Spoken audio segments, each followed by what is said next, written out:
ಇವತ್ತೊಂದು ಕತೆ ಹೇಳ್ತೇನೆ.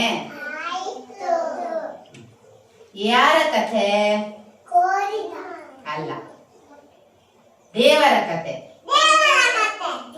ದೇವರು ಯಾರನ್ನು ತುಂಬಾ ಇಷ್ಟಪಡ್ತಾರೆ ಅಂತ ಕತೆ. ರೆಡಿಯಾ?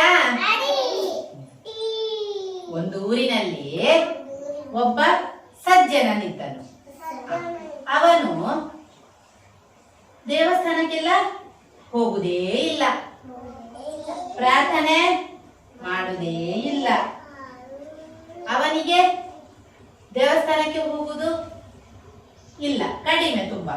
ಅದಕ್ಕೆ ಊರವರೆಲ್ಲ ಏನ್ ತಿಳ್ಕೊಂಡಿರ್ತಾರೆ, ಅಯ್ಯೋ ಇವನೆಂತ ಮನುಷ್ಯ, ಇವನಿಗೆ ದೇವರ ಭಯವೇ ಇಲ್ಲ, ದೇವರ ಮೇಲೆ ಭಕ್ತಿಯೇ ಇಲ್ಲ ಅಂತ ಊರಿನವರೆಲ್ಲ ಅವನನ್ನು ತಿರಸ್ಕಾರ ಮಾಡ್ತಾ ಇದ್ರು. ಆದರೆ ಅವನಿಗೆ ತುಂಬಾ ಕರುಣೆ ಇತ್ತು. ಅವನು ಎಲ್ಲರನ್ನು ಸರಿ ಕುತ್ಕ ಹಾಗೆ ಅವನು ಎಲ್ಲರನ್ನು ತುಂಬಾ ದಯೆಯಿಂದ ಕಾಣ್ತಾ ಇದ್ದ. ಎಲ್ಲರಲ್ಲಿ ಅವನಿಗೆ ಕರುಣೆ ಇತ್ತು. ಯಾರಿಗಾದ್ರೂ ನೋವಾದ್ರೆ ಅವನು ಅವರಿಗೆ ಔಷಧಿಯನ್ನು ಕೊಡುತ್ತಿದ್ದ, ಅವನಿಗೆ ಉಪಚಾರ ಮಾಡುತ್ತಿದ್ದ. ಯಾರಾದ್ರೂ ಅನಾರೋಗ್ಯದಿಂದ ಬಳಲ್ತಾ ಇದ್ರೆ ಅವರ ಮನೆಗೆ ಹೋಗಿ ಸೇವೆ ಮಾಡ್ತಾ ಇದ್ದ. ಯಾರಾದ್ರೂ ಅವರ ಊರಿನಲ್ಲಿ ಪ್ರಾಣಿಗಳು ಪಕ್ಷಿಗಳಿಗೆ ಏನಾದ್ರೂ ಗಾಯ ಆದ್ರೆ ಆ ಪ್ರಾಣಿ ಪಕ್ಷಿಗಳಿಗೆ ಅವುಗಳಿಗೆ ಆರೈಕೆಯನ್ನು ಮಾಡಿ ಅವುಗಳನ್ನು ಸುಧಾರಿಸಿದ ನಂತರ ಮತ್ತೆ ಬಿಟ್ಟು ಬಿಡುತ್ತಾ ಇದ್ದ. ಆಮೇಲೆ ಸುತ್ತಮುತ್ತ ಎಲ್ಲ ಗಿಡಗಳನ್ನು ನೆಡ್ತಾ ಇದ್ದ, ಪ್ರಾಣಿ ಪಕ್ಷಿಗಳಿಗೆ ಆಹಾರ ಕೊಡ್ತಾ ಇದ್ದ. ಹೀಗೆ ತುಂಬಾ ಒಳ್ಳೆಯ ಕೆಲಸಗಳನ್ನು ಮಾಡ್ತಾ ಇದ್ದ. ಆಯ್ತಾ?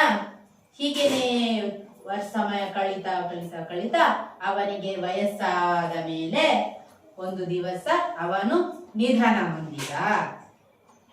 ಅವನ ನಿಧನದ ನಂತರ ಅವನ ಆತ್ಮ ಸ್ವರ್ಗಕ್ಕೆ ಹೋಯಿತು. ಸ್ವರ್ಗಲೋಕದಲ್ಲಿ ಹೋಗುವಾಗ ಅಲ್ಲಿ ಇಬ್ರು ದೇವದೂತರು ಏನೋ ಬರಿತಾ ಇದ್ರು. ಆಗ ಇವನು ಹೋಗಿ ಸಜ್ಜನ ಆ ದೇವದೂತರಲ್ಲಿ ಕೇಳ್ತಾರೆ, ಸ್ವಾಮಿ ನೀವೇನ್ ಮಾಡ್ತಾ ಇದ್ದೀರಾ? ಅದಕ್ಕೆ ದೇವದೂತ ಹೀಗೆ ನೋಡಿ ಹೇಳ್ತಾನೆ, ನಾನೊಂದು ಪಟ್ಟಿ ಬರಿತಾ ಇದ್ದೇನೆ. ಈ ಪಟ್ಟಿಯಲ್ಲಿ ದೇವರನ್ನು ಯಾರೆಲ್ಲ ಪ್ರೀತಿಸುತ್ತಾರೆ, ದೇವರನ್ನು ಯಾರೆಲ್ಲ ಇಷ್ಟಪಡುತ್ತಾರೆ ಅಂತ ನಾನು ಪಟ್ಟಿ ಮಾಡ್ತಾ ಇದ್ದೇನೆ ಅಂತ. ಆಗ ಸಜ್ಜನ ಹೇಳ್ತಾನೆ, ಓ ಈ ಪಟ್ಟಿಯಲ್ಲಿ ನನ್ನ ಹೆಸರು ಉಂಟಾ?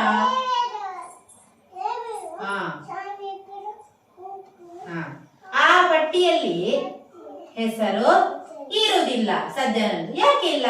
ಯಾಕಂದ್ರೆ ಅವನ ದೇವಸ್ಥಾನಕ್ಕೆ ಹೋಗ್ಲೇ ಇಲ್ಲ, ಅವನ್ ಪೂಜೆ ಮಾಡ್ಲೇ ಇಲ್ಲ, ಅವನ ಪಟ್ಟಿಯಲ್ಲಿ ಹೆಸರು ಇಲ್ಲ. ಬೇಸರ ಆಗ್ತದೆ ಅವನಿಗೆ. ತೊಂದ್ರೆ ಇಲ್ಲ, ನಾನು ದೇವಸ್ಥಾನಕ್ಕೆ ಹೋಗ್ಲೇ ಇಲ್ಲಲ್ಲ, ಹಾಗೆ ನನ್ನ ಪಟ್ಟಿಯಲ್ಲಿ ಹೆಸರು ಇಲ್ಲ ಅಂತ ಏನ್ ಮಾಡ್ತಾನೆ, ಮುಂದಕ್ಕೆ ಹೊಸ ಆಗ ಇನ್ನೊಬ್ಬ ದೇವರ ಗುರು ಹಾಕೊಂಡು ಇನ್ನೊಬ್ಬ ದೇವದೂತ ಎಂತ ಮಾಡ್ತಾ ಇರ್ತಾನೆ ಗೊತ್ತುಂಟಾ?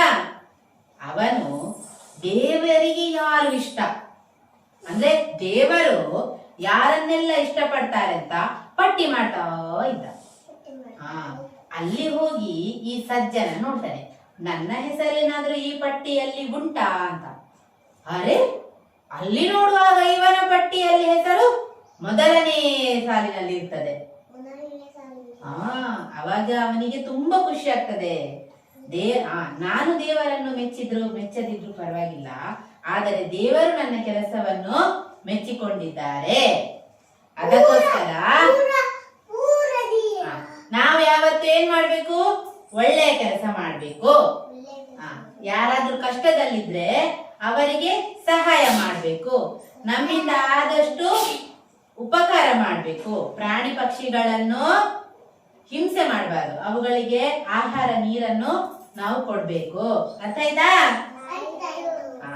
ನಾವು ದೇವರನ್ನು ಕೈ ಬಿಟ್ರು ದೇವರು ನಮ್ಮ ಕೈ ಬಿಡುವುದಿಲ್ಲ.